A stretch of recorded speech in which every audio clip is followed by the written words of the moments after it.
The Empire of Byzantium, that golden dream. The climax of ancient Rome and Greece. One emperor, one single faith. A dream that lasted for 1,000 years. A dream shattered by the armies of the West.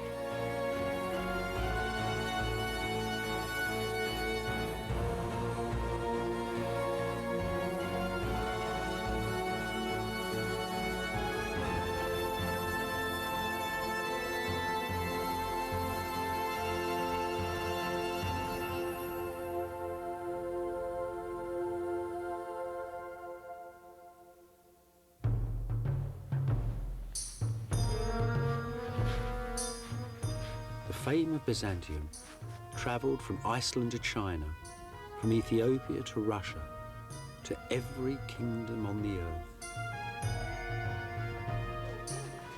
And at its centre, Constantinople, the world's great marketplace. Its fabled wealth, its gold, its emeralds, its palaces, its glittering churches. A legend so rich it caused its own destruction.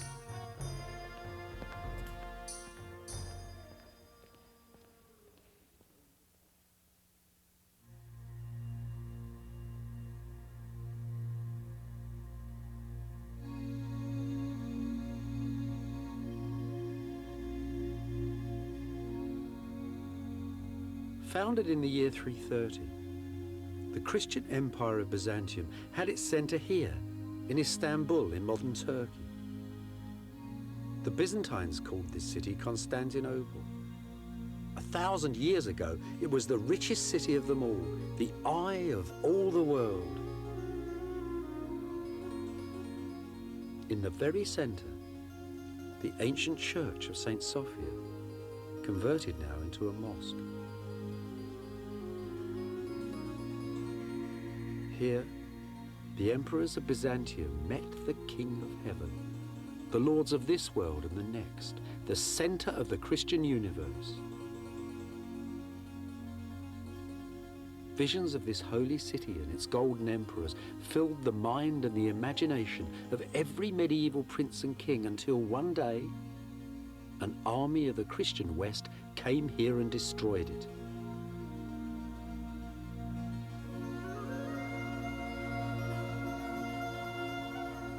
Beside the church, above the sea, a shadowed park with 5 centuries of buildings in it, the Palace of Byzantium.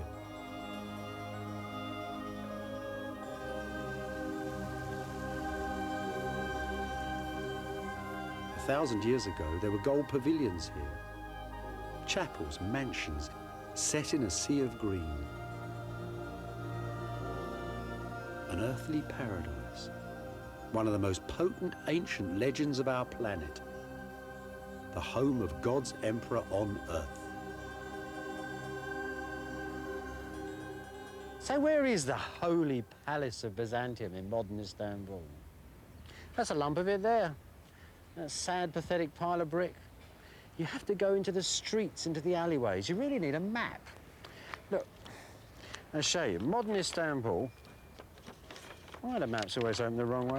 Modern Istanbul, ancient Constantinople. I'll show you what I mean. Look, there's the great Roman roads coming into the centre of town, the hippodrome where the people met the emperor, the great church just beside it. And there, between that wall and that one there, that whole area was all palace. Dozens of buildings, dozens of churches, all together, high and glittering right across the hill. So you might ask, where the hell is it now?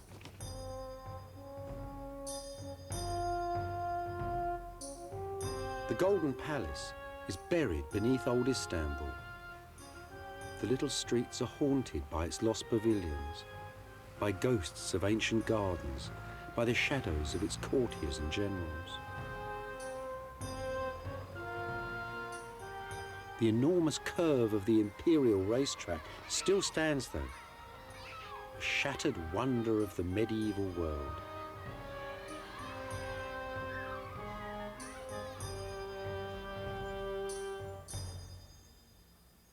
We're right at the very heart of the palace of Imperial Byzantium, and there's a corner shop. Well, at least you could say the Byzantines invented corner shops. They had a law about them. There should be one in every street, they said, for the necessities of life. That there, though, that's something else. That's a part of the palace itself. Just part of the foundations, though. Once they held a great high terrace, not that tea house up there, where the emperors walked each evening in the fading light, their fine silks flowing gently in the fresh sea breezes.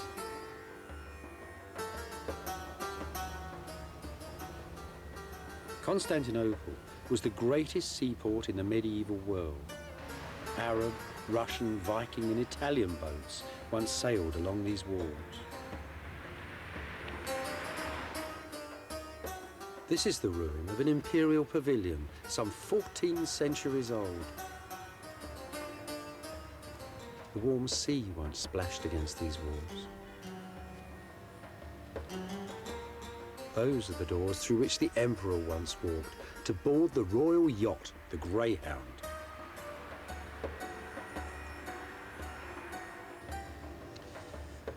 The emperors like to live beside the seaside, so it's always a good idea to, when you're walking along the seaside walls of Constantinople, to look and see if these little gates give you something of the entrance to the palace. Some of them don't look much today, but they're very interesting. See this Greek text? It's part of a Greek version of the Book of Habakkuk, a text we know once was laid around the base of a great statue of the Emperor Justinian that stood in the centre of the city. So this, then, is not an ancient gateway, because that statue was still standing a few hundred years ago. Where on earth can we find the picture of the Palace of Byzantium?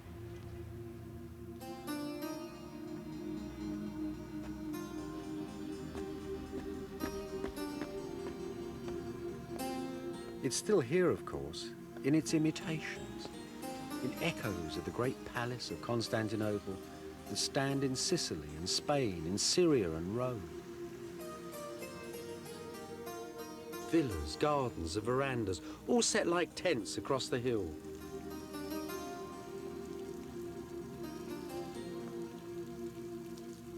Scented courtyards, splashing fountains, a world that ordinary people never saw.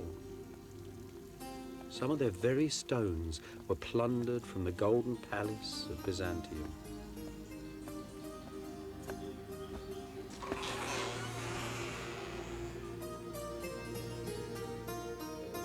There were churches too, filled with the holiest of relics. Fragments of the true cross set in gold and blood-red rubies. And great jeweled cups made for the emperor's own communion.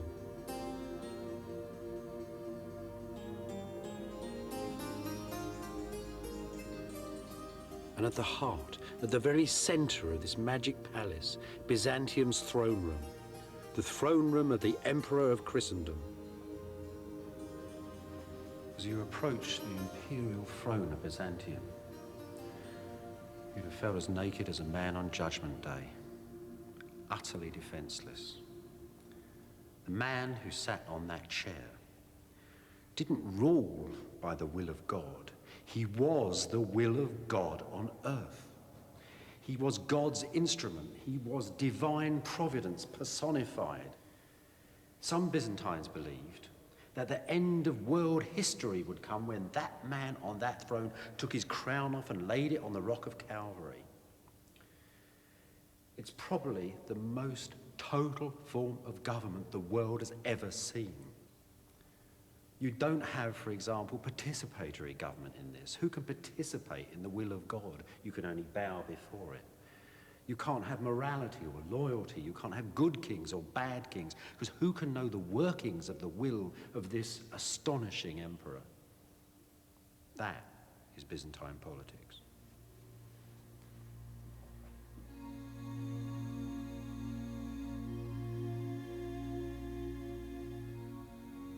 Byzantium ruled with cosmic certainty. It didn't dominate its neighbours with vast armies, but with images of God and government, with bars of gold and promises of princesses in marriage and alliance, all dressed up in the silk robes of Byzantium. The Byzantines operated a kind of cultural imperialism. And at the centre of the show was Constantinople, the Golden Palace and its emperor, the rituals of its church and court.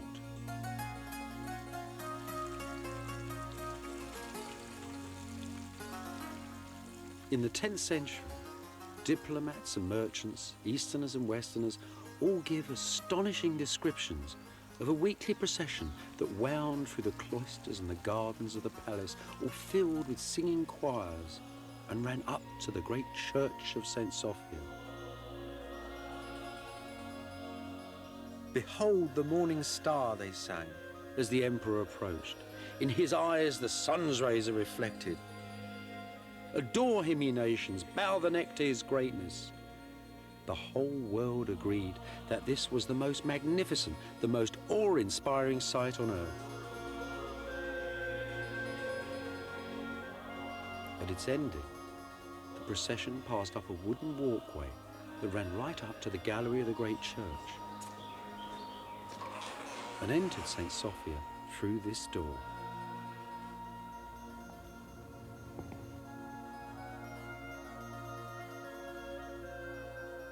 Here, high up in the gallery of St. Sophia, was the chapel of the emperors and the court.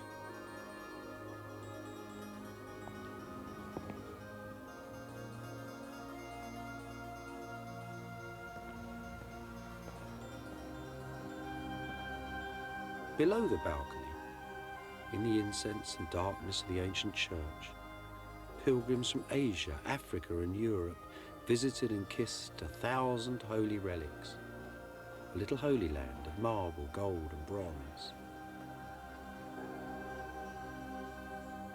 In this smaller private space above, the emperors held courtly services and were enrobed for the vast ceremonials that took place each week in the church below. And here they are still, the dynasties of old Byzantium, still walking in the grand procession from 1,000 years ago. That's the Emperor John the Good up there, all decked out in his Sunday best and carrying a bag of gold for the church. He was a good king. He was from the Commagene family. It was a noble dynasty, died out in 1185. That's his wife, Irene. She was a Hungarian princess. See, she's got blonde hair. And that poor little weedy chap round the corner is their son Alexis. John desperately wanted him to succeed to the throne, but he died young.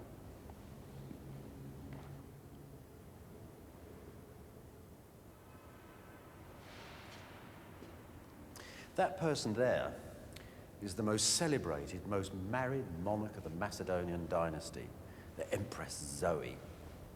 Zoe ruled Byzantium in her own right in the 1050s. But Zoe also had royal blood in her veins, and she legitimized 3 successive husbands as emperors. That's the last of them, the pious Constantine IX. If you look closely, you can see that the head of that figure's been changed. I bet there were portraits of her other 2 husbands underneath. Now, the funny thing about this mosaic is that Zoe's portrait's been changed along with her husband's too. You know, some historians have said that she was very vain, certain she was beloved of the people of Constantinople, who thought her very beautiful. And you know, she was almost 60 when that portrait was made.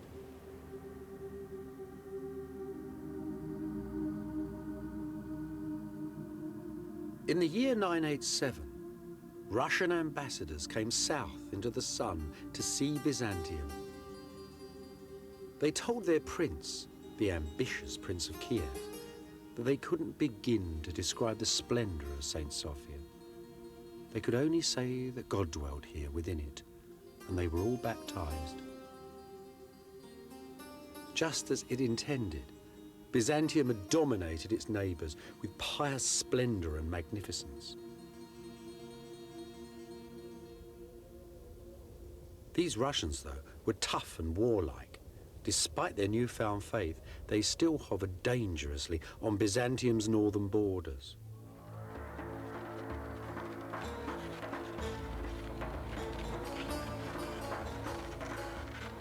Rather than dispatch grand armies to subdue them, the Byzantines employed images of God and government. They built churches in Central Europe, the like of which the Northerners had never seen. And sometimes, too, the Byzantines sent bishops and ambassadors, men laden with wisdom, relics, and the word of God.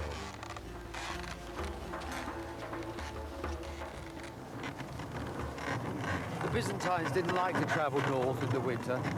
The diplomats had to go sometimes with little bars of gold stamped with the emperor's name, wrapped in furs and stuffed under the sledge out of the way. The gold to bribe local chieftains to attack one another rather than to go and attack Constantinople. It was a terrifying journey. First of all, you went to a Byzantine border fort. There the governor tried to grab a few of the sons of the local princes to keep them under control. And then you set out across the icy wastes.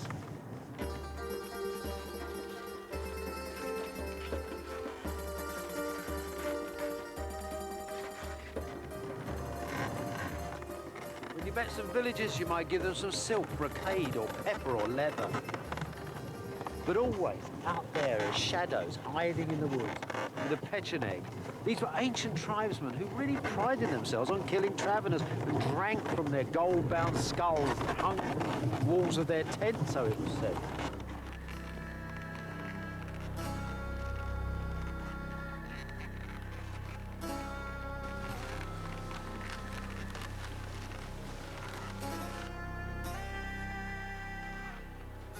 After months of travel, you'd arrive at the side of the frozen river Dnieper and look up at the great fortress of the ruler of Kiev, the prince of the Varangian Rus.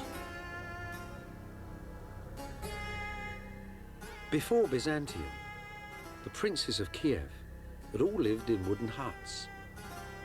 These towers and domes and all the dreams they hold came here from old Byzantium. And the story of their making is an extraordinary tale.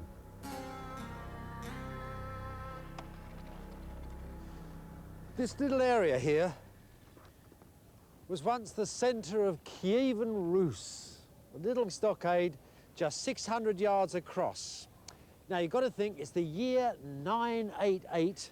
There's Prince Vladimir, a Byzantine bishop, and a lot of Byzantine craftsmen are coming out here. It's just before dawn. It's very cold. And at a particular holy moment, after a prayer is said, they plant the position of the altar. And then, as the sun comes up and a shadow is cast across the snow, a nobleman called Simon, so tradition tells us, took off a golden belt and they measured out 20 golden belt lengths. And that would be the first church in Vladimir's kingdom. It's an astonishing moment in history. It's the old technology of Greece and Rome, 1,000 years after those empires are gone, going into parts of the world that they had never managed to conquer.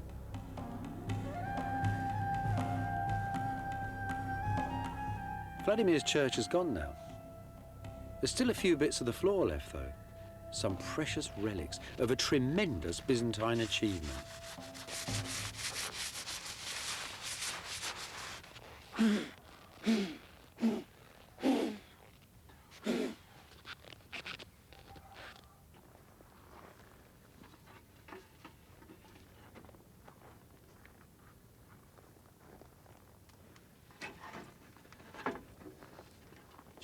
Dziękuję.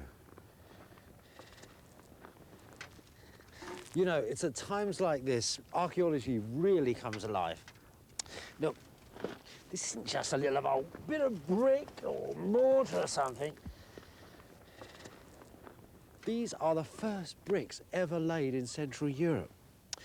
It's not just stone on stone either. This is like somebody got into a Cadillac and drove it into the middle of the Amazon and parked it in a village where nobody had ever seen outside people before. This is astonishing. Look, it's only a bit of ceramic and a bit of mortar. You need two separate kiln masters with two separate kilns for that. They have to find the lime to make the mortar. They have to go to the river to find the clay down the road here. They had to build their kilns, cut the trees. And then they got them cutting stone, local stone, hewn from open quarries for the first time. The Russians didn't like working stone. There's an old Russian proverb. It is easier to teach an ill-tempered wife than it is to cut stone. But actually, their real problem was the weather. It was truly terrible. It was either freezing cold, and they complained bitterly that it was so difficult to lay bricks in fur-lined coats and mittens. And then when it thawed, this area was a mass of mud, and they had to devise incredibly elaborate wooden structures to hold the building up at all when they extended the foundations. So this is an extraordinary enterprise. How ingenious those people were coming from the south, how determined. It took them 8 years to get this place up. They learnt, though, the next time they built a church in 5 years.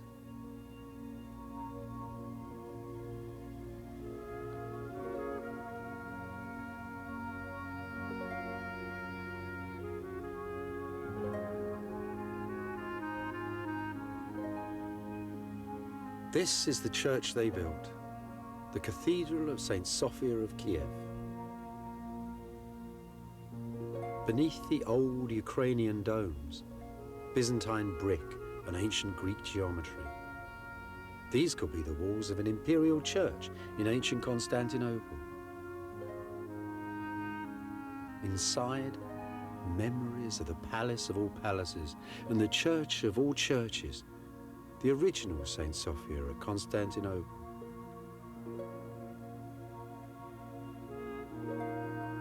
And gleaming mosaics too, made by Byzantine craftsmen sent here to work for Vladimir's son, Prince Yaroslav.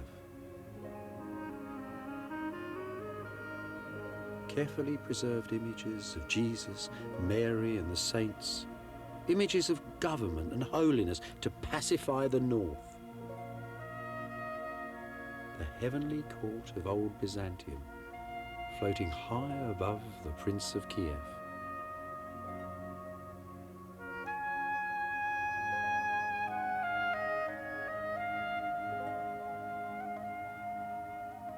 It's a heavenly court, now entirely mirrored in Yaroslav's new court on earth, aided and abetted by a Byzantine bishop who wants him to punish sinners, to feed the poor, and to fight the enemies of Byzantium. But there's something else going on in this wondrous building, something else yet more subtle. It's like a soap opera here. It imparts manner, it imparts gesture. It shows you the Byzantine way of walking and talking.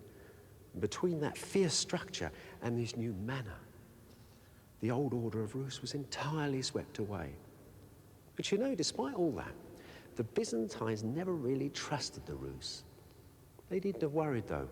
The Russians had learnt their lesson very, very well indeed. And centuries later, when Constantinople itself had been thrown away, when Constantinople, the second Rome, had gone, then Moscow, the new capital of the Rus, declared itself as the third Rome.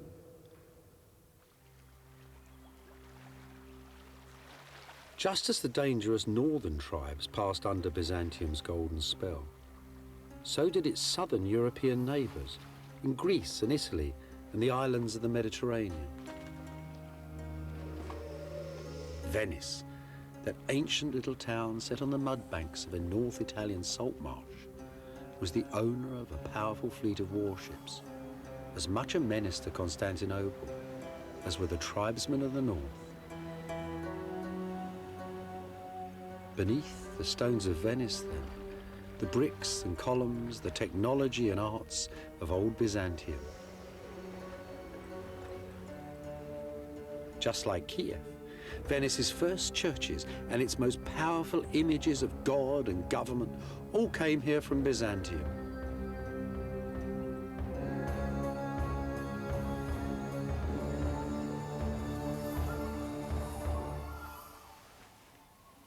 This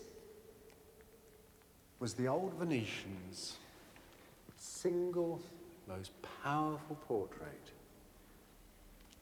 of the face of God.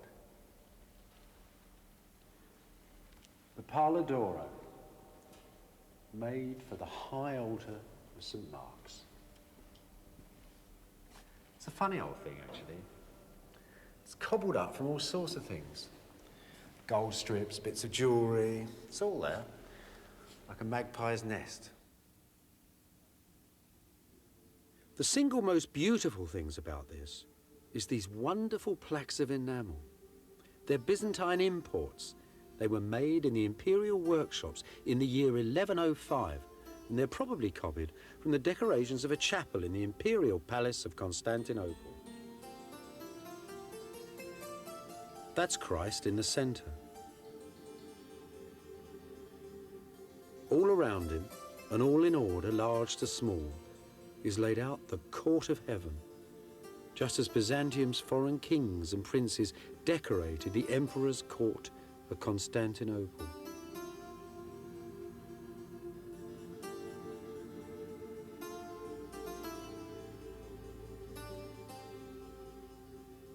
If you were a useful ally for Byzantium, and you sent off 30 or 40 pounds of gold to Constantinople with a humble letter, the emperor might just honour you with some of these panels, pictures of God and your local saints, and portraits too of you amongst the golden prophets and the angels of Byzantium. This was the power of Byzantium abroad, its prestige, its foreign policy. This little chap here is Ordolafo Fallia, the ruler, the Doge of Venice. He's the man who commissioned the greater part of the Pala d'Oro. Now this is where you can start to see something of that provincial envy of Byzantium starting to work. That envy that almost rose up and threatened to destroy the great imperial empire. Look, I'll show you what I mean. There's the man, there's the Virgin Mary, and there you would expect the man's wife, but it isn't his wife. It is the Empress Irene of Byzantium. So what's going on here? Well, I think the Venetians have sort of rejigged it. So the dear old Doge of Venice, who by Constantinopolitan rights was a minor official on the edge of empire, suddenly popped up as, married to the great empress. They've also, the Venetians, cunning devils, given him a halo. You see, they've soldered a whole new head on there. The Byzantines would never have sent a figure of a local ruler with a halo on, so he's sort of really bumped up in the holy hierarchy here. But there's one thing the Venetians missed, and this is quite funny, because rulers in the celestial universe wear red socks. The Virgin Mary has red socks, the Empress has red socks, all the kings on this have red socks. But poor old Ordolafio doesn't. So he isn't really at the top of Byzantium's holy hierarchy. You don't think that's important? Ordolafo would have done. Deep down, he knew that the great Byzantine God that ordered everything within this Christian universe had seen that dubious halo. Also that this same God held the power of eternal life and death.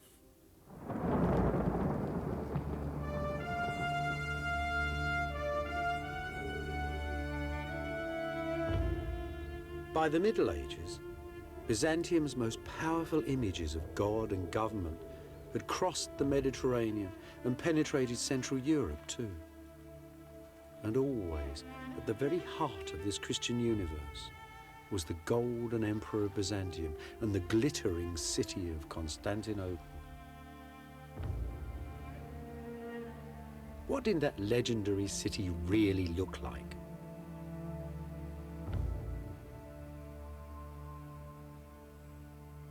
In modern Istanbul, one single precious district of the city still holds something of the air of ancient Constantinople buried underneath it.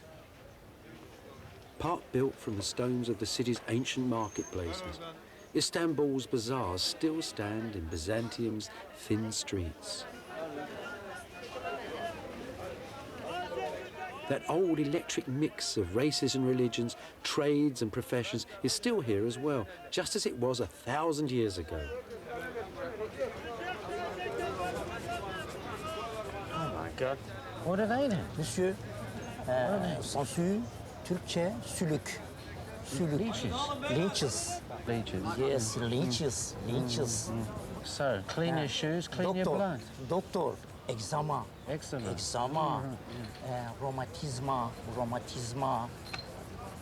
That's amazing. Old Yeah. Byzantine leeches. Yes. It's good for everything, right? Yeah. Yes.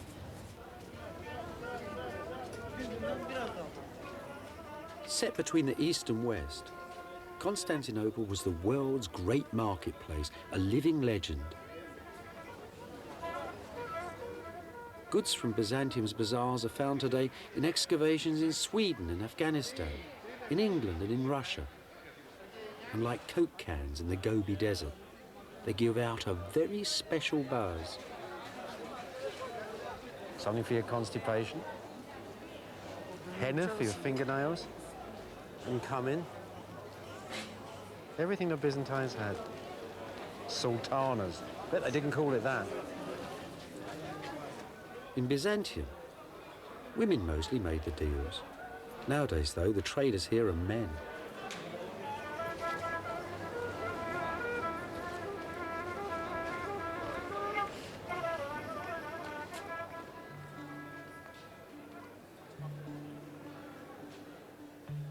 Baltic amber, African gold and ivory, Asian gemstones, Eastern silks and spices, and multinational traders, Italians mostly, buying and selling everything you could think of. There were fortunes to be made out of Byzantium.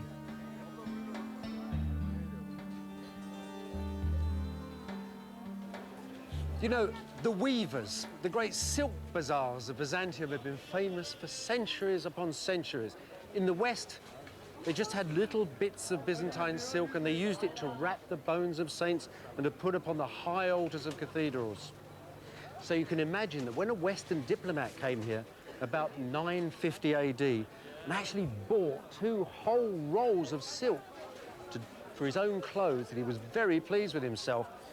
But when the bishop got to the borders, the Byzantine customs, took the cloth away from him.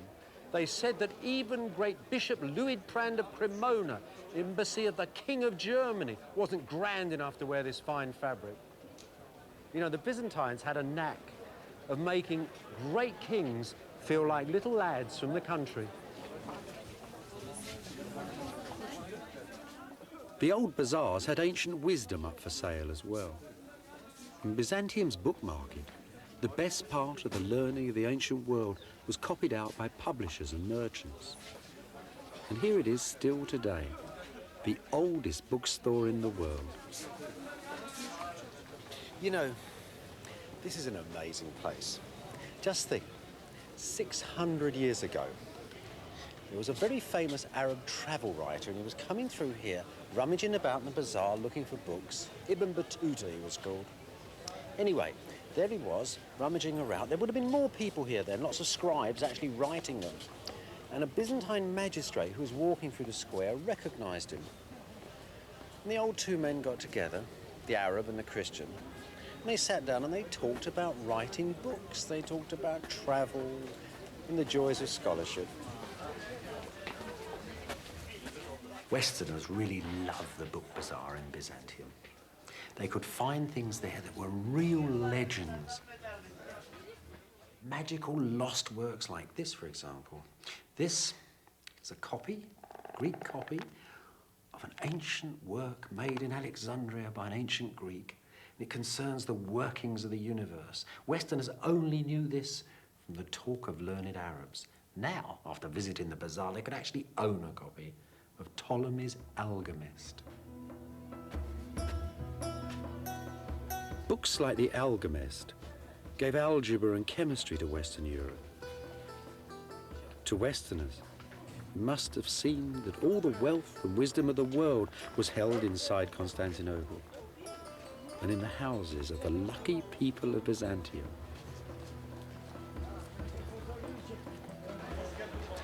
The Byzantines lived in a very face-to-face community. It was a very tight, enclosed world.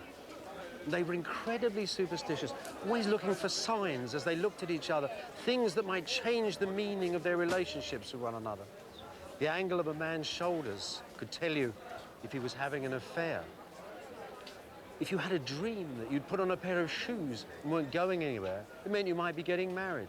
You could nod at a woman and it meant that you would be having an affair with her very shortly. Superstitions everywhere. They divine the future by listening to thunder, but above all, they love charms and trinkets, things you can buy in bazaars, glittering treasures. And this, that is the greatest charm of all. It's been around for thousands of years before Byzantium, and it'll go on for 1,000 years beyond us all. It's a charm against the evil eye. The evil eye, of course, is envy. That thing that's so destructive inside small communities, and so destructive for Constantinople, too. Constantinople was called the eye of all the world. Everybody envied its gold and silk and pretty princesses.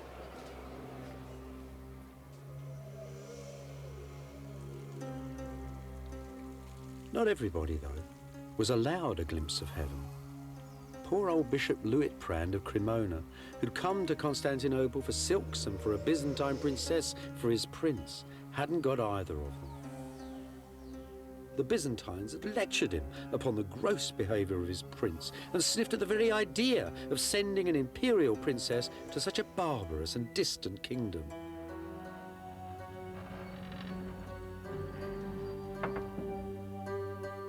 Luitprand greatly resented these haughty Byzantines, especially the great warrior emperor Nicephorus Phocas, who came to the throne in 963. You wouldn't want to meet him on a dark night, Bishop Luitprand reports to his prince. He's a monstrosity in a smelly old robe, a dwarf with the eyes of a mole, disfigured, disgraced, pig-like, an Ethiopian.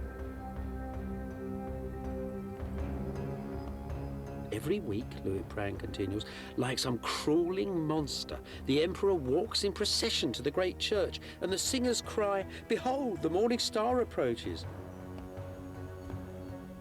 They might just as well sing, "Come on, you burnt-out old coal, old woman, clod-hopping barbarian."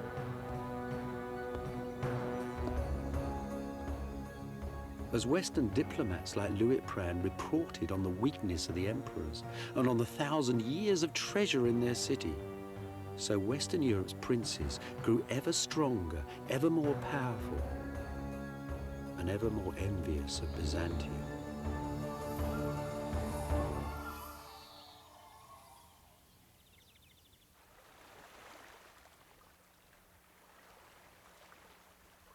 In 1204, the Venetians managed to divert a cutthroat army of crusaders from their sacred vows to capture Palestine for Christendom. Promising them the plunder of Byzantium, they provided lists of the treasures and the holy relics inside Constantinople. On the 13th of April, Venetian war galleys sailed up to the city walls. And the knights of France and Germany, of Italy and England, jumped from the boats onto the battlements.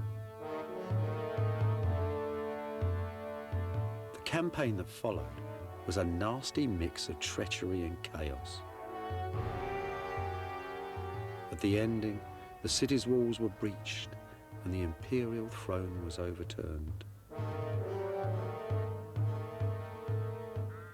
Many Byzantine nobles fled here, to the palace of Black Eye, where they were besieged by Henry, the noble Prince of Flanders. Now, the Venetians knew exactly what was in this palace. They even had an inventory of its contents. And when the nobles gave up the fight, they took everything they could out of the building. Gold, silver, precious jewels, silk, satins, ermine, minerva. The haul was tremendous. More booty, it said, was taken from this town than from all the cities since creation. Over the next 50 years, half of Constantinople was boxed up, crated, and shipped out of the city to Venice and the West.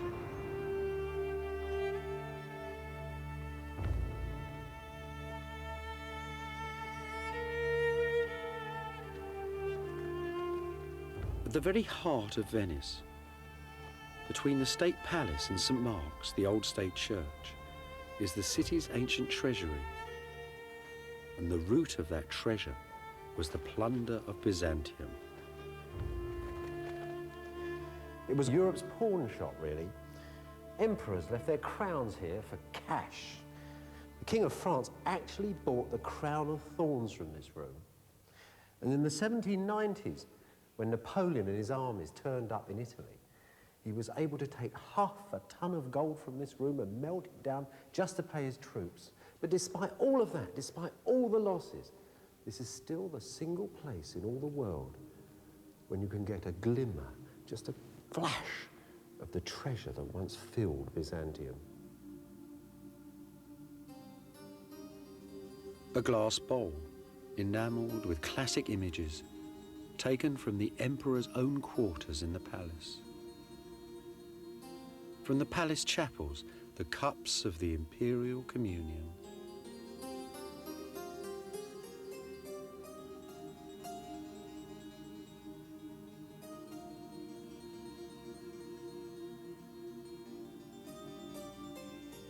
A golden icon of St. Michael, studded with Indian emeralds.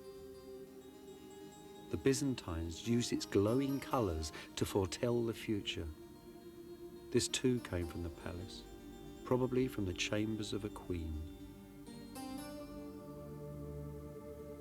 Inside St. Mark's as well, the altars filled with the holy relics looted from Constantinople.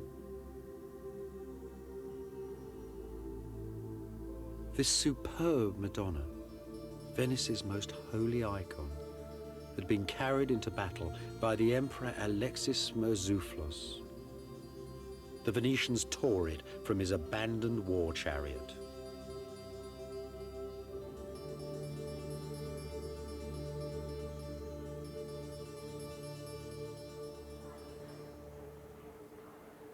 It's not just the inside of St. Mark's that filled with the plunder of Byzantium.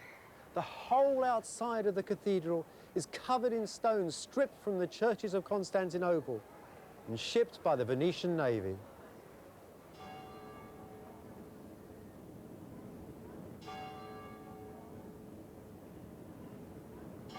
A great new balcony was built from the stones of old Byzantium, and 4 bronze horses, said to have come from the very heart of Constantinople, were set up high upon it.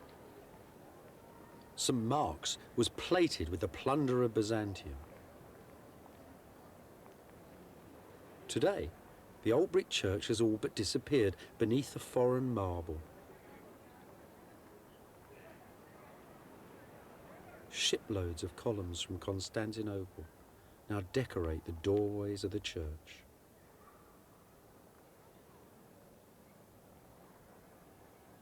These beautiful square pillars from an ancient church that had stood on the main highway of Constantinople were used as gallows.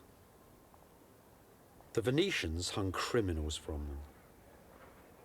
Other fragments of this lost masterpiece once stood in Crusader chapels from Spain to Austria. This is an interesting piece. It has an amazing history. You see, when the Venetians first took the sculpture from the boat, they found that one of the feet had been broken off. So they made a new foot out of a lighter, whiter stone. You see that? Now, just a few years ago in Istanbul, a Turkish archaeologist actually dug up the original foot. So now we know where this sculpture came from. It came from a monument of Constantine the Great, the first king of Byzantium, and those are his 4 sons. Think of that. We have bits and pieces here from all ages, all styles. This stone is from Egypt, others are from Syria, from Greece. All that style, that richness that went into Byzantium then has gone to make the city of Venice itself.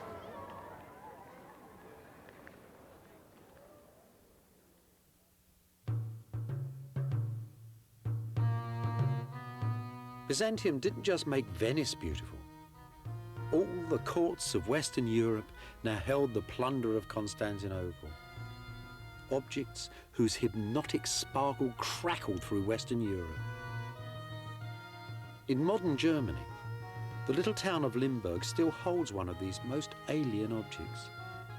A piece of the cross on which Christ was crucified, transformed by a Byzantine into one of the world's great jewels, and then carried off to Germany by Heinrich von Ullmann, a crusading knight.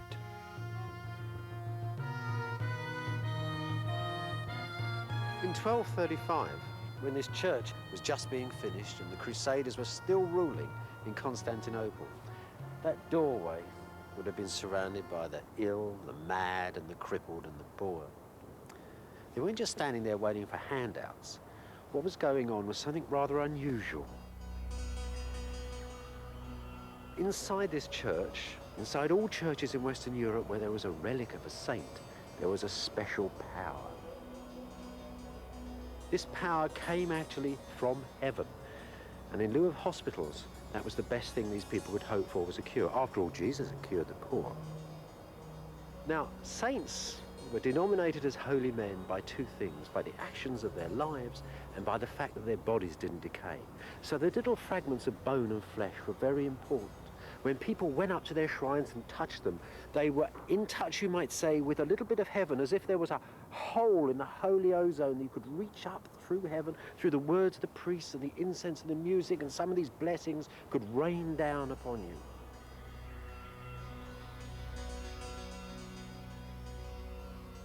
The relics of Byzantium, though, weren't relics of local saints. They'd been brought from the Holy Land. They were the personal possessions, some of the very things that Jesus and Mary had touched, and they were never used to cure the poor. These holy things were held in the imperial churches and in the palaces of Byzantium. In that extraordinary world halfway between earth and heaven, they confirmed the divine role of the emperor on earth. By stealing these powerful objects from Constantinople, the pious kings of Western Europe had gained a confidence they'd never had before. This then, that taking of the relics, was the taking of the holiness of the divine right of kings, the beginning of Western Europe, of Eurocentricity, and almost, you might say, of the modern world.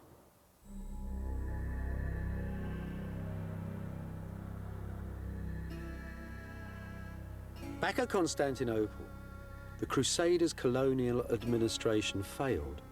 The knights couldn't balance the books. Driven by debts and petty wars, they left for home.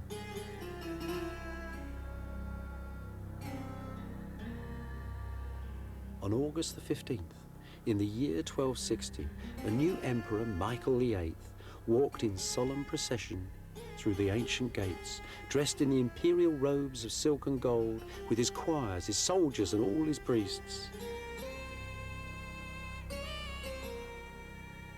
Safe inside, he addressed the adoring people of the city, who'd laboured under foreign rule for 50 years and now celebrated the return of Christ's true emperor to the very centre of the earth. A while ago, God was angry with us and made the west into a great wind that blew us from our city, and we lived like the birds beneath the branches of a tree. But just as he'd promised Abraham the promised land, just as he granted my ancestors eternal victory, so he has given me back the sacred city. Michael might have thought that God had put Byzantium back into the center of the cosmos.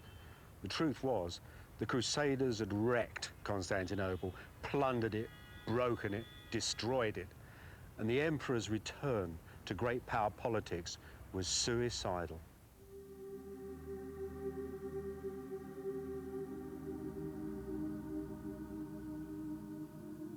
Michael and his Byzantines didn't know that, though.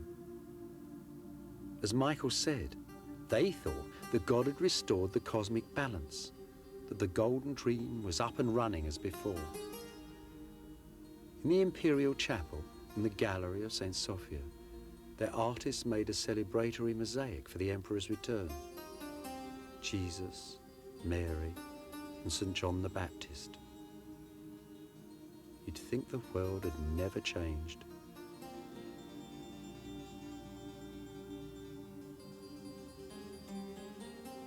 Just 20 feet away, The stone is said to mark the grave of the Venetian who led the Western armies to Constantinople.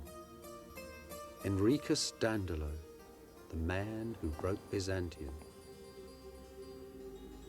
His bones, they said, were thrown out the window into the street, and even the dogs wouldn't eat them. The great mosaic, though, humane, transcendent, optimistic, is the finest single work of all Byzantium's mosaic masters. See how it takes the light. The court of heaven shimmers in the church.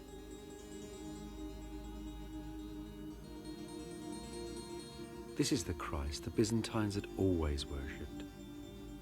Not a Western Christ upon a cross impaled in dismal earthly history, but the old Eastern Christ, Christ of all times and of all places, Christ of the palace, Christ of Kiev and of Venice, Christ, Lord of Byzantium. The same Christ, too, whose relics and whose images now filled the churches and imagination of the West. The Christ whose soft, impassive face would watch his Eastern Empire gently fade away.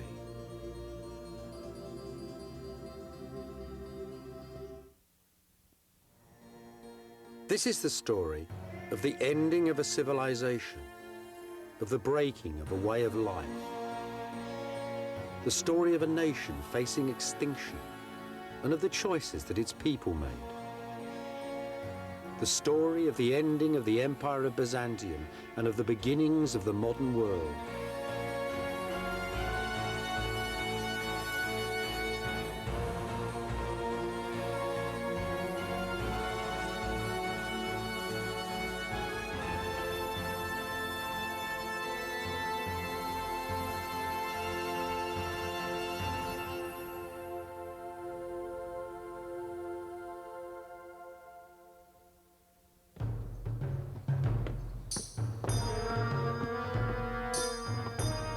The last years of the Empire of Byzantium were filled with stress and beauty.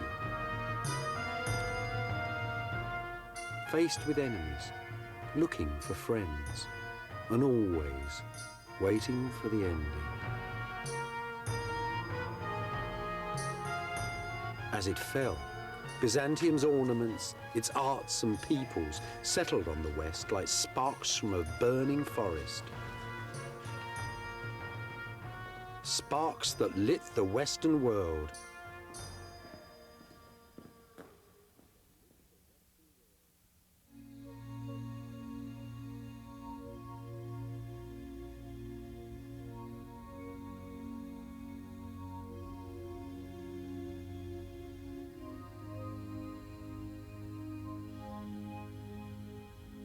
I'm standing high above the Golden Horn in Istanbul, in modern Turkey.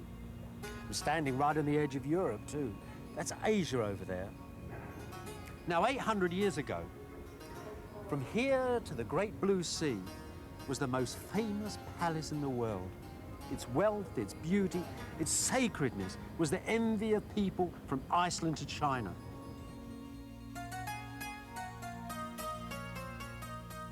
Only the angels in heaven, the Byzantines had said, knew the date of the ending of this dazzling city, the capital of the Empire of Byzantium, which they called Constantinople.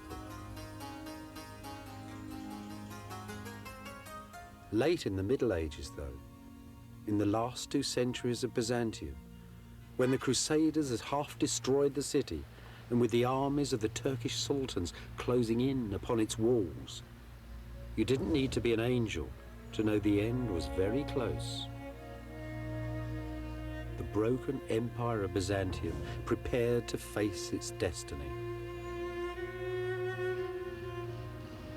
The emperors moved their palace here, to Vlakanai, right on the city walls. Here they could face all their enemies, the Turks, the Westerners. Here too was a great church and a most sinister prison, where half a dozen emperors were executed or blinded in terrifying family feuds.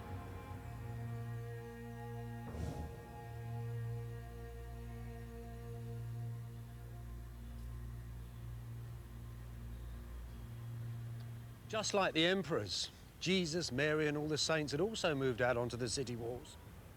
This is the great monastery church of St. Saviour in Cora, St. Saviour in the fields.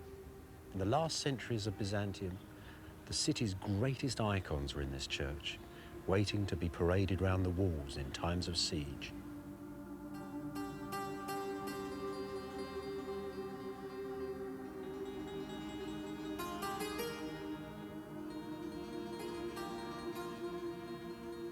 St. Saviour's was Byzantium's last masterwork, a jewel box set beside the city walls. Inside these little city churches, many people found their individual answers to the most terrible dilemma that any culture has to face: the threat of annihilation, of the death of a nation. The imperial crown was stored here, alongside the holy pictures. It's said that on the last night of Byzantium, on the 28th of May, 1453, as the Emperor Constantine Palaeologus was praying, the Virgin Mary came down from heaven and asked him to return the crown to her, as God withdrew protection from his holy city.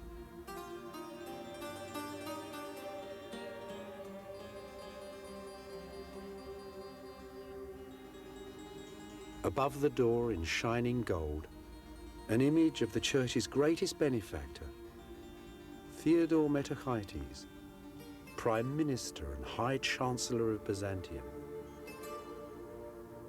Look at him with his turban and his caftan. The very model of an Eastern gentleman.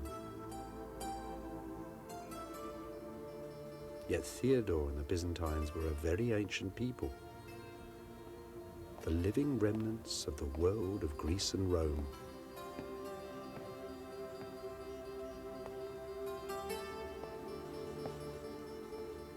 Even by Theodore's day, though, by the 1320s, the great chancellor had come to the conclusion that Byzantium's ancient heritage was quite exhausted,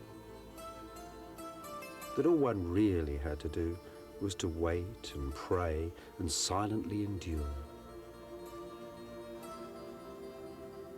His church is a meditation on eternity.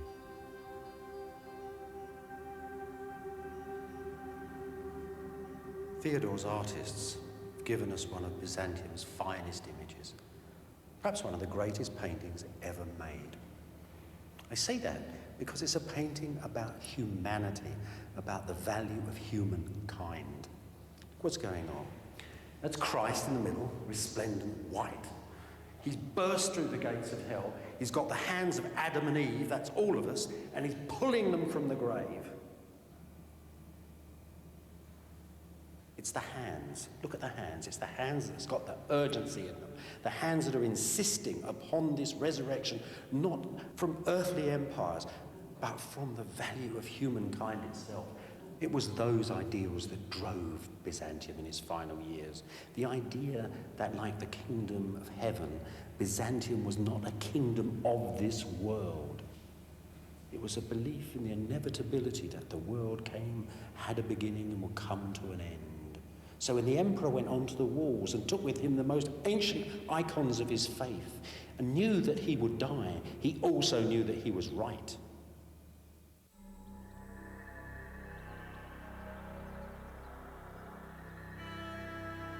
Many Byzantines believed that if an enemy ever broke through these vast old city walls, the very statues of the ancient emperors would come alive and drive the invaders from the city.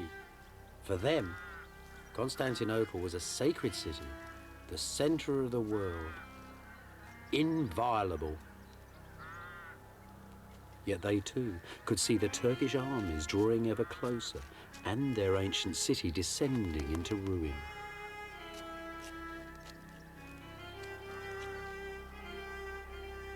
By the 1400s, many of Byzantium's brightest minds had left the gathering gloom and darkness of the crumbling city and settled in a fresh new town beneath the mountaintops of southern Greece. A sparkling town on a hilltop close to the ruins of ancient Sparta, a town called Mistra. A miniature kingdom ruled by the emperor's brother Theodore and Queen Cleope, his Italian wife, where Jews and Greeks, Byzantines and Italians, Greek and Latins could live happily together.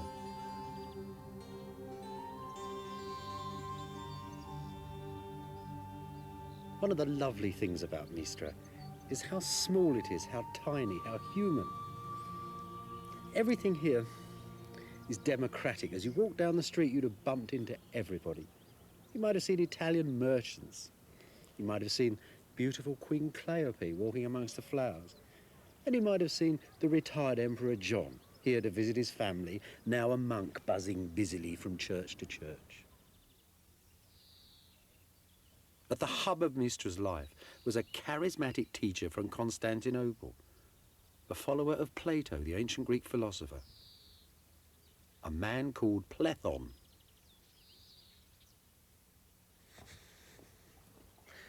In Plethon's time, Mistra was already famous. It was a little paradise, they said.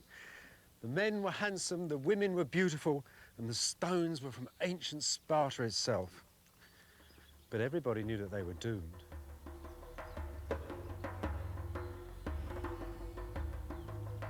Here, Plethon founded the last academy of Greek philosophy. Here, he taught future patriarchs of Constantinople and future cardinals of the Church of Rome as well.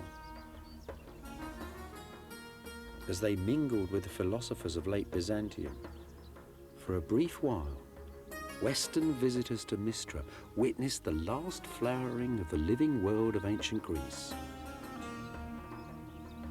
This is the estate of a grand Byzantine nobleman. Not much left of the garden, just a few wild herbs and a little spinach. But you know, Plethon must have lived in a house like this. It really corresponds to the old philosopher's way of thinking about things. Upstairs, the noble family. Downstairs, the servants and the animals. The third class would have been the merchant classes, lived in a bit of a smaller house. But this is grand. Look at the fireplace. Great big flue going up through the wood ceiling and the tiles to the outside. Just like a modern fireplace with a big canopy going down the front. Those two holes there supporting the wood that held the cooking chain would have hung right down there with a big pot on it with two great stones underneath. Everything was cooked there. If they wanted to roast anything, they'd send it out to a local bread oven. Now, all the rest of the activity of this house went on in one big room.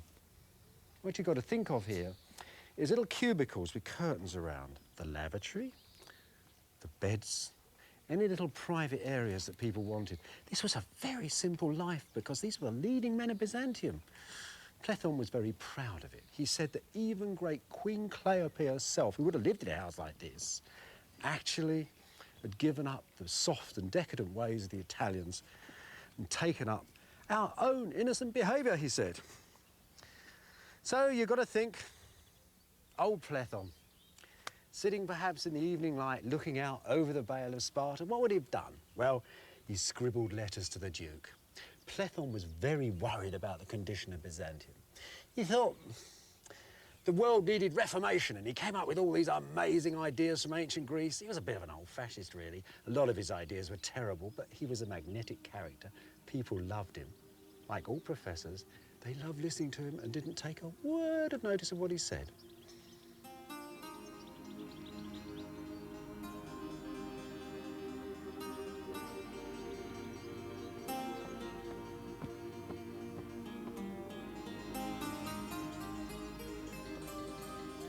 At the heart of Mistra was the court.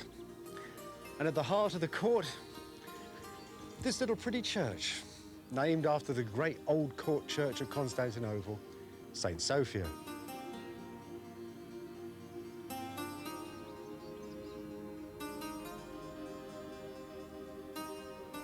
There's not much left here now.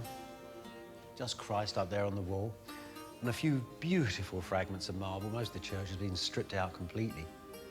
There's even a little double-headed eagle still up there, the double-headed eagle of the last emperors of Byzantium.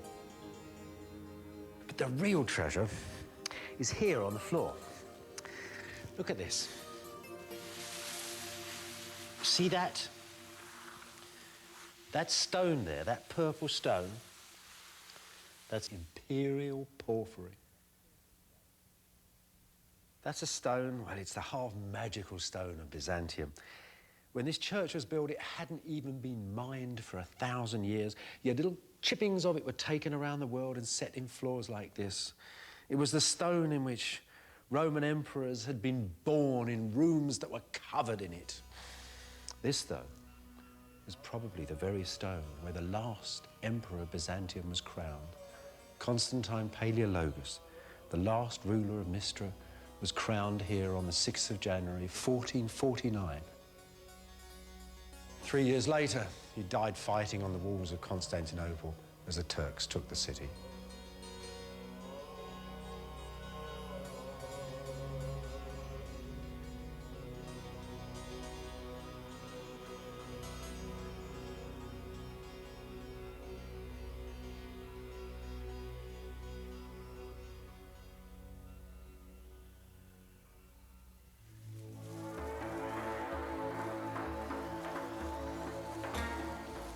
In the 13th century, a family of nomad Turkish shepherds called the Ottomans packed their tents and rode out of Central Asia.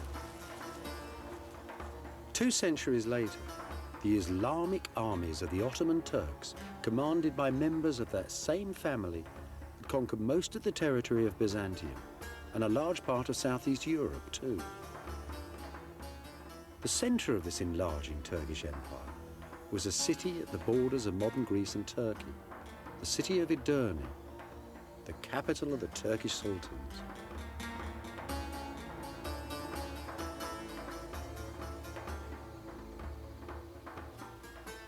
In those days, Edirne was a hectic international city, the city of great mosques, hospitals, concert halls, munitions works, and grand bazaars.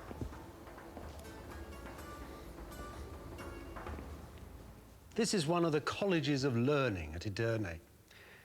In Sultan Mehmet's time, there were many of them here, and they formed a circle like a university around the court. It was an international university. There were Italians here teaching the Sultan's children how to speak Greek. Byzantine nobles sometimes sent their children here for a good education. Old Plethon came here as a young man. Here it was he met Persian fire worshippers who taught him all about their strange religion. Here it was too. He first read the works of the ancient Greek Aristotle. Clearly this dynamic, international, rich, powerful society was far more than a match for the poor old empire of Byzantium.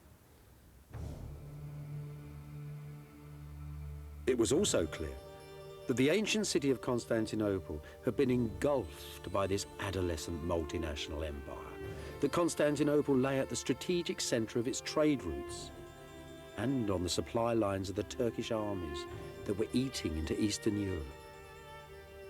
That is why Byzantium was doomed.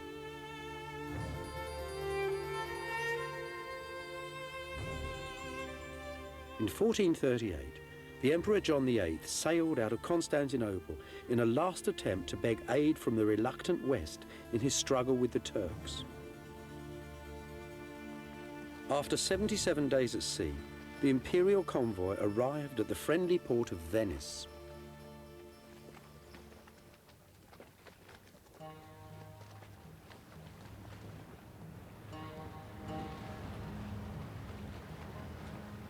The West had always said that military aid for Constantinople was dependent upon Byzantium's reunion with the Church of Rome. The churches of the East and West, Greek and Latin, had split apart 6 centuries before. So the Emperor John had sailed with his theologians and his bishops, not his generals or his admirals. In all, some 700 people on the sea, the scholars of Byzantium. Plethon, too, had come especially from Mistra in Greece, as had many of his pupils.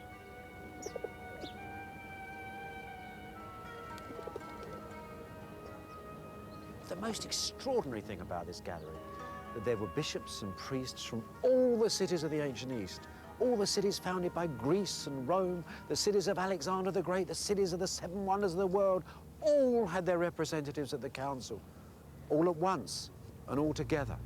It was as if the old world had come to meet the new. But there was plague abroad in northern Italy. 2 Byzantine bishops perished in the first weeks of negotiations.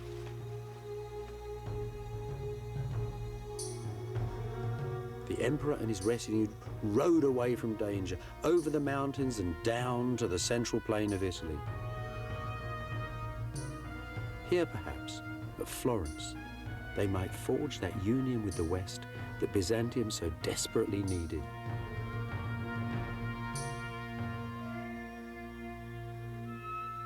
And here too, they were memorialized in the frescoes of Benozzo Gozzoli, painted in the townhouse of the Medici family, the bankers who were sponsoring this Council of the Churches. That's John VIII, John Palaeologus from Mistra, Emperor of Byzantium, come to the West to seek aid. He'd ruled 12 years at this point. When he got here, the Florentines, those dedicated followers of fashion, thought he was a knockout. They had never seen turbans like that or crowns like that. The jewellers liked it. The Florentine weavers liked it. The painters liked it. This was a man whose dress and demeanour influenced fashion here almost for a century. They didn't like him much, though. They thought all the Greeks were haughty, sarcastic people who seemed to be laughing at jokes that they wouldn't share with the Florentines. Didn't like them at all, really. What they were experiencing, actually, was a typical Greek thing. It was the full force of the divine right of kings. See, in the West, that had rather diminished. The West that had pinched the idea of the emperor had now taken to electing Western emperors. They were confirmed by popes. There was common law, power in the West that seeped down and down and down away from the man who now was like only at the top of a vast pyramid of power. In Byzantium, everything resided in the one man. Now, in the West, and here it is, out for a stroll in the country, Cosimo and the other 700 Medici, all on their horses. This is entirely reversed. I mean, here you've got a man who is a banker, a politician, a multinational businessman, you might say. The West was entirely different. The central disagreement, then, was about these different attitudes to power in East and West, about power and precedence amongst the lords of earth and heaven. Most of the Byzantines, though, were insulted at the very idea of arguing about God, whose majesty and dignity was beyond all human understanding. They thought that the clever Roman clerics they faced each day were simply impertinent and immature.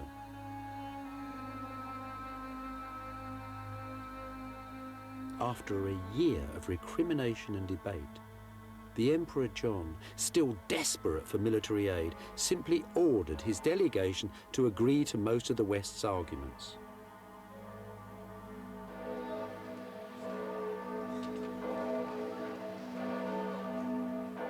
On the 6th of June, 1439, a great act of union was signed in Florence Cathedral, right under the huge, beautiful, brand new dome. An act of union between two churches, between the Pope of Rome and his assembled clergy, the Emperor of Byzantium, and whichever of his Greeks decided to turn up that day.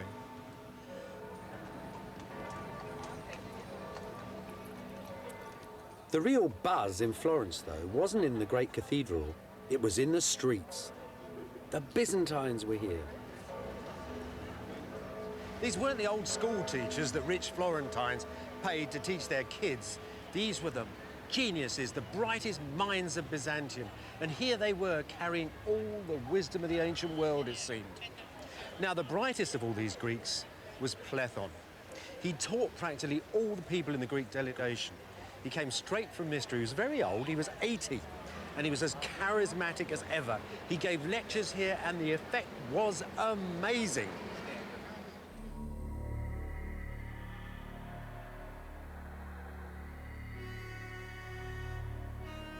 Back at Constantinople, though, the union with Rome caused riots. Italian priests were insulted in the city's churches, and Western Europe sent no aid. Disillusioned, disappointed, the Emperor John died a few years later and was buried here in the monastery of Christ Pantocrator, Christ, Lord of earth and heaven. And at this same monastery, Gennadius the theologian preached that the union with Rome would bring down the wrath of God upon Byzantium.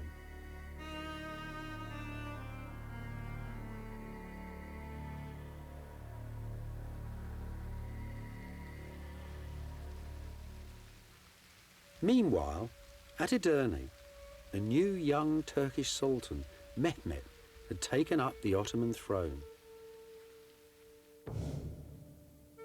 At Constantinople, the new emperor, John's brother, Constantine, soon discovered that he now had a dangerous and most impatient neighbour.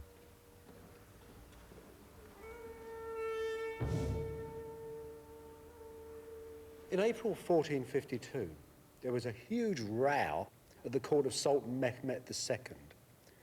Byzantine ambassadors had turned up complaining that the young man was breaking all his father's treaties. He was too. He was building a huge castle right next door to Constantinople called the Cutthroat. It was the first stages in his planned attack upon the city. And now, in his reply to these ambassadors, he tried to scare the pants on them. Listen to this, these are his very words. "Have you the right or the power to control my actions on my own territory? Inform your king that I am very different from my father, that my resolution surpasses all my ancestors. This time, you can return in safety, but the next man who delivers a similar message to me will be flayed alive."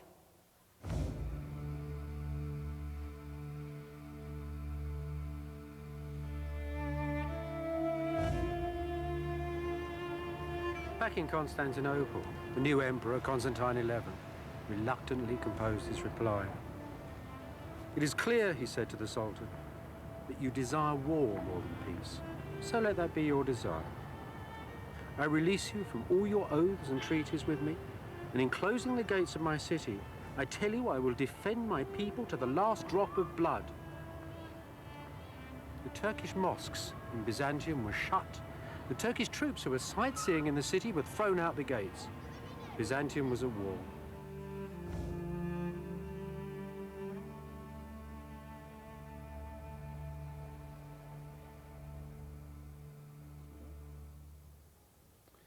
Mehmet was actually very touched by Constantine. After all, the Ottomans and Byzantines had lived side by side for a very long time. They'd fought together in wars. They'd intermarried. But Mehmet was also very determined. Listen to his reply. "I shall take your city," he tells Constantine, "or the city will take me. If, however, you admit defeat and withdraw, I will give you Mistra and its province, and we shall be friends. If you deny me peaceful entry, however, I shall slay you and all your nobles. I shall slaughter the inhabitants of your city and allow my troops to plunder it. The city itself is all I want, even if it is empty." Constantine's reply was brief. "You may have anything you want of me other than the city. I will not flee from it, nor will I evacuate. You may have anything but the city. For the city, I would rather die than live."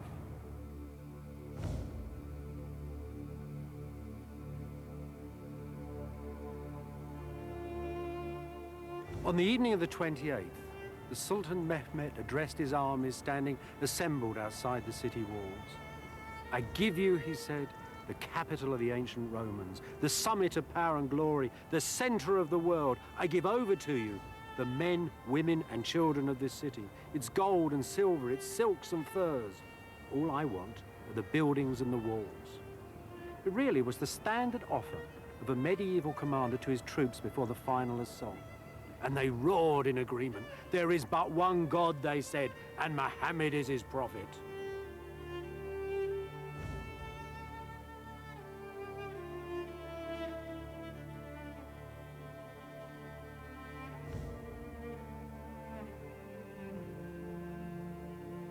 on the fringe of empire. High in the mountains of northern Romania, contemporary Byzantine artists made precious records of the fall of Constantinople.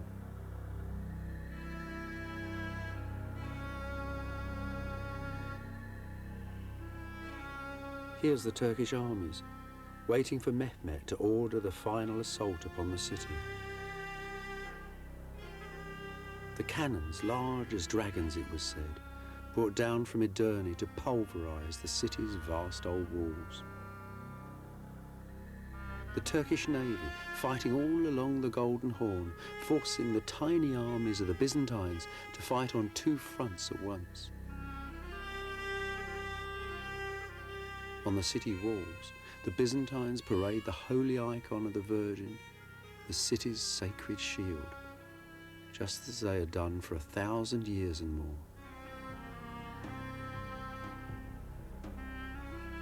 Every hole, each crack and weakness in the ancient walls are strengthened by the prayers of priests, the women and the children. There's the emperor, ordering the walls repair with rocks and stones, and the empress too with her ladies. Here though, the artist is in error. There was no queen. Constantine the 11th, Constantine of Mistra, was childless and a widower. The last emperor would leave no heir.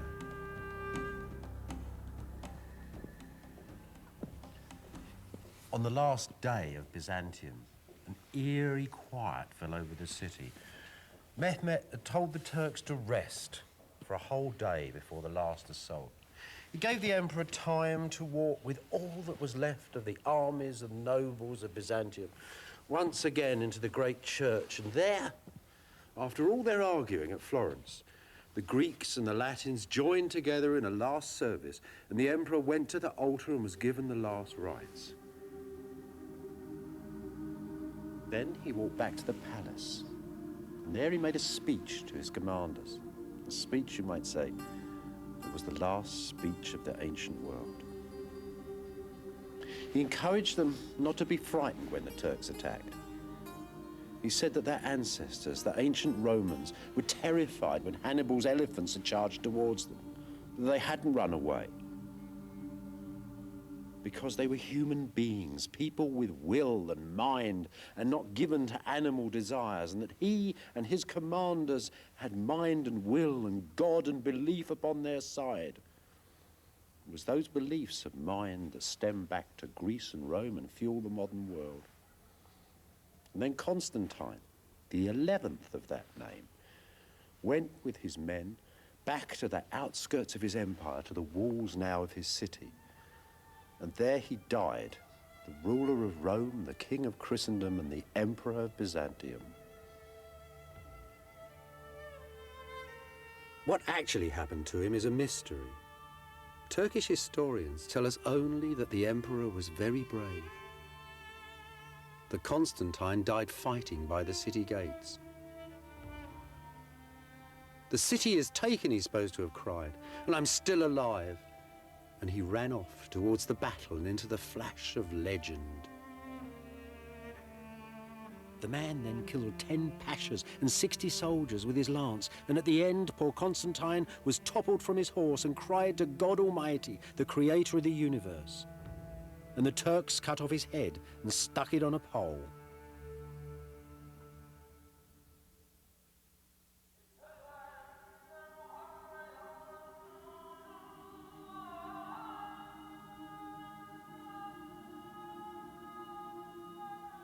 As he rode through the streets of Constantinople on the first day of the Turkish conquest, Sultan Mehmet found whole districts of the sacred city derelict and abandoned, saw hovels and graveyards built amongst the ruins of its legendary palaces.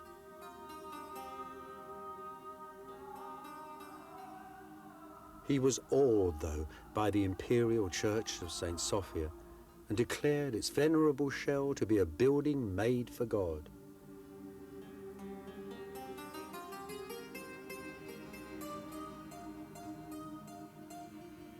So the church of St. Sophia the Church of the Divine Wisdom was converted to the Mosque of Hagia Sophia, the Mosque of the Divine Wisdom.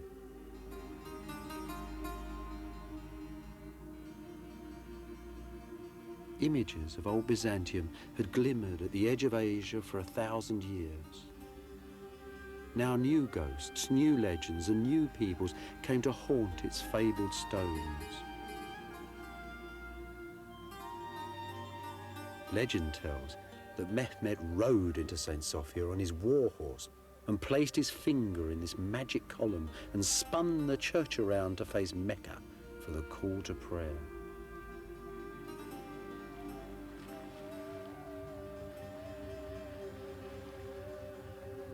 History tells that the Sultan ordered the tomb of Constantine the Great, the founder of Byzantium, to be demolished, along with the burial church of the ancient emperors, and this great mosque, the funerary mosque of Mehmet the Conqueror, was put up in its place.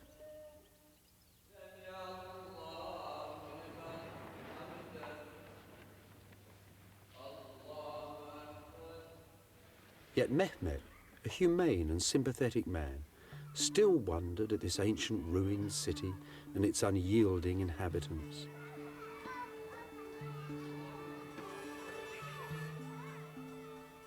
The most eminent Byzantine left alive inside the city was Gennadius, the theologian. Mehmet visited him here, in the monastery of Christ Pantocrator. Who were the people of this crumbling ancient city, the Sultan asked him, and what exactly was their faith? Like most of the inhabitants of this most stubborn city, Gennadius would only answer for himself. You may not call me a Greek, he said, because I do not believe as those ancient pagan people once believed. You might call me a Byzantine, because I was born in this city. But I prefer simply to call myself a Christian. He might also have added that he considered himself to be an exclusive member, a leading light of the society that was God's kingdom on this earth.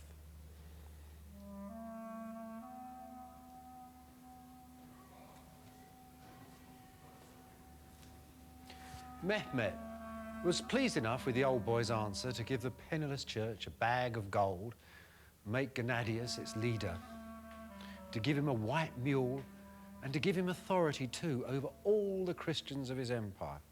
It was an arrangement that lasted for 4 centuries.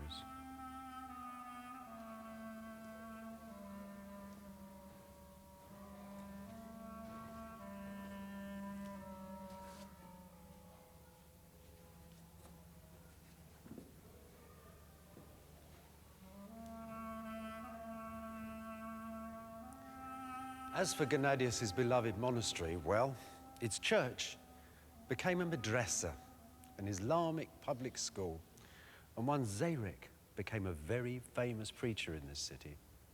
Now, when Mehmet first came to the church, his quick eye had noticed a great line of stone sarcophagi along the aisle there.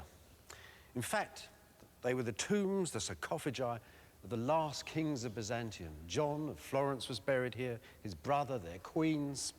These he took for his new palace in the city. He also took a slab of stone laid in that trench over there. For centuries, pilgrims had believed that that had been the very slab of stone on which the body of the Lord Jesus Christ had laid after the crucifixion. They said you could still see Mary's tears upon it, glistening like pearls. Over the centuries, Zayrik's school became a mosque. The district became quite poor.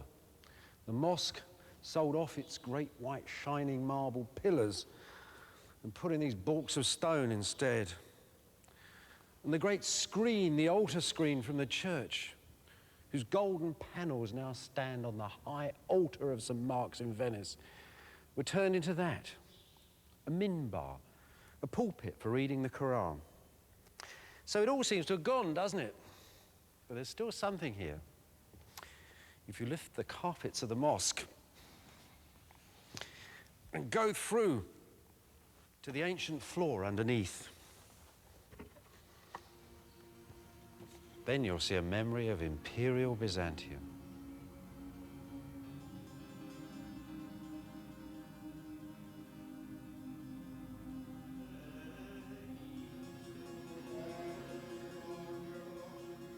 There are still descendants of the Byzantines today, a dwindling community at the ancient heart of one of the largest cities in the modern world.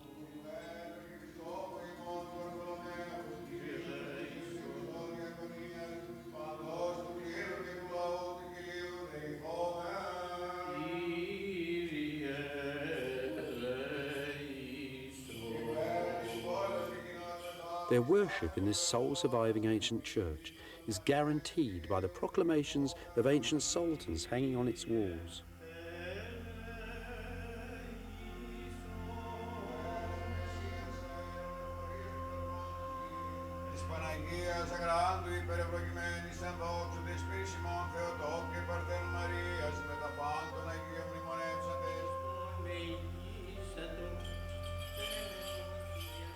Their church has survived schism and poverty.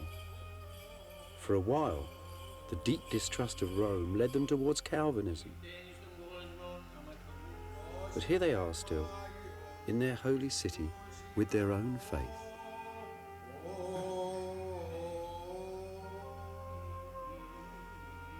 Scattered too, through myriads of monasteries and far-flung churches, pale shadows of the ancient earthly empire of Byzantium.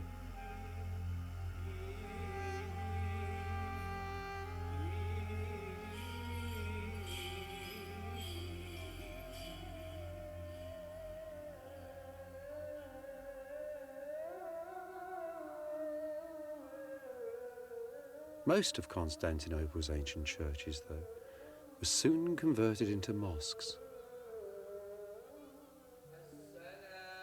This little mosque was once a chapel in the ancient palace of Byzantium. Endowed with lands and properties, these converted churches were transformed into self-financing charitable trusts, the religious and financial centres of the city's neighbourhoods, and the means by which Constantinople was converted to Islam and revived.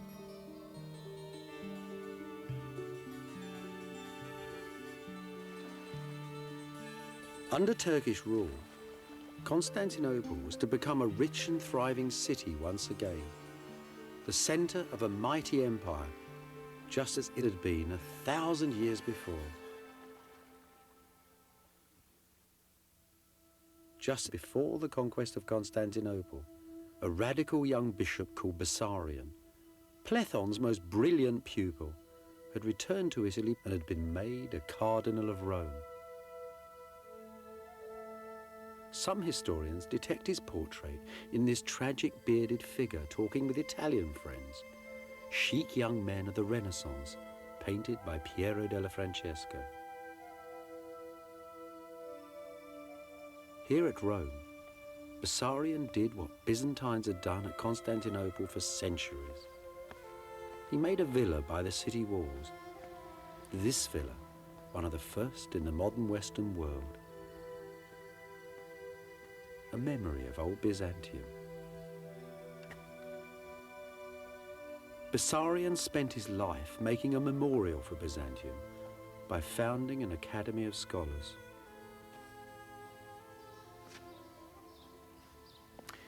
You know, I suppose Bessarion bought his academy here when it got very hot in the summer months. This academy was a group of people who he'd gathered around him. Some were exiled Byzantines, many of them were Europeans, but everybody who could help him hold the identity of Byzantium together for as long as possible. Poets, artists, writers, translators, all sorts of people. Couldn't have been that difficult to find people, because this was a really fashionable idea. Dear old Plethon had introduced Plato to the West. The Renaissance was beginning. This is early Renaissance building. For a few years, this was the coolest place on the planet. So you've got to think, perhaps, that this was the place too, where one day in the summer, 1452, Bessarion sat down to write to Mistra, He was writing a letter of condolence to Plethon's sons. The old man had died with the spring flowers in June of that year. Bessarion wrote a letter, such a letter. He said that Plethon had been his teacher, his father and his friend. It was one of the last authentic letters of the ancient world. After that, Byzantium became something to be seen in libraries and museums. Above all, Bessarion preserved the dream. He gathered the pure air of Mistra, the ideals of Constantinople, the energy of ancient wisdom, and made a single beauteous image of that most complicated empire.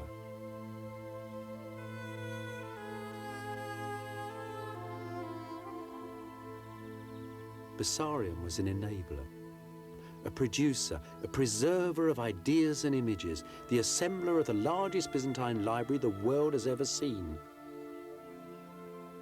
A collection whose fragments are still stored in the great libraries of the West. The man was Mr. Byzantium. He supported huge numbers of fellow exiles.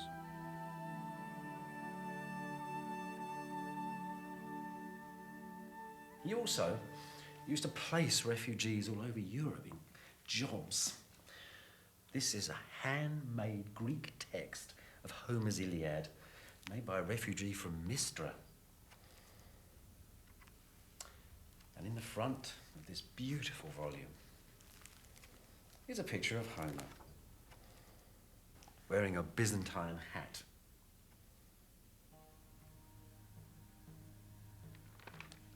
The West had seen nothing like this flood of wisdom that was pouring from Byzantium.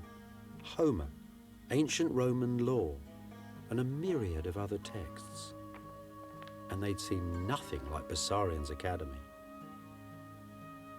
Part of the modern world, its science and its scholarship, was started by these exiles from Byzantium. Plethon and Bessarion first taught the West old Plato's heady individualism that so fills the modern world. Bessarion, too, told a Westerner about an ancient text that inspired Columbus to sail west from Europe on the east wind to America.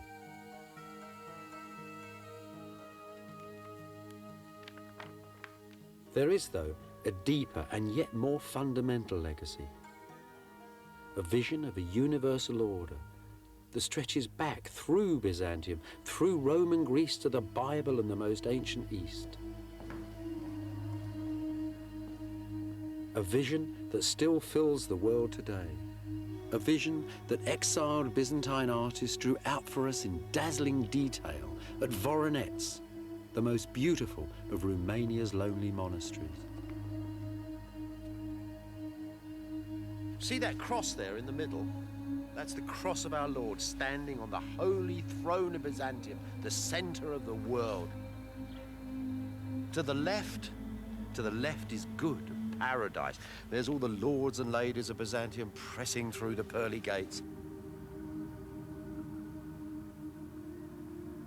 On the right, hell, the Turks and everybody else, all the bad people struggling to get out. Good and bad, plus and minus, past and future, with heaven above and hell below, and pure energy at the center. A structured universal order that the modern world still understands and uses every day. And if there's nothing there that you can see from the modern world, just look at those demons, as black as SS officers, prodding their victims towards the ovens. That's a hell we made reality. And look at that over there in paradise, the tree of life, the center of man's wisdom, the very plant that the god Gilgamesh 6,000 years ago in ancient Ur in Mesopotamia searched for.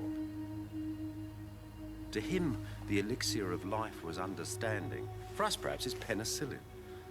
Then again, there's something here that's unique. Above all the bustle of the world, the lords and ladies, the gods and demons, coming through and behind the very scroll of time itself, the Lord of the universe. the heart of the atom, heaven's order in a grain of sand. Byzantium's fundamental legacy, this image of a universal structure, a universal order, is as basic to the order of the modern world as is DNA to every individual in it.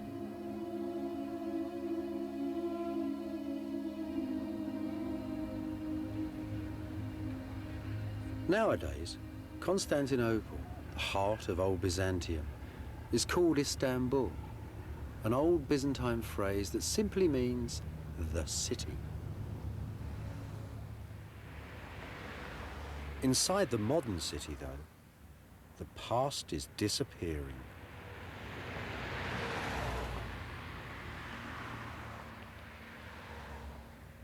Ruins are often melancholy, but they should seldom make you angry. The end of Byzantium wasn't really brought about by the wicked West or the terrible Turk. Things pass, as the poet said. If the cowboys had never shot their Indians, the Great Plains would not be filled with shining teepees and herds of buffaloes. Nonetheless, we should honor the past and cherish it. It's a memory, a solid memory of our beginnings. And think of Byzantium too, as a flash of silver, as a dream of jewels, as an image of a god sitting on a golden throne and of an emperor sitting in this palace in his imitation. Think of the culture that gave us the rule of Roman law, and the image of a holy mother, much beloved, caressing a baby child. And think of Byzantium too, this extraordinary empire set between the East and West, whose very ending set those two things far apart, but in whose own time gave so many good ideas to both of them.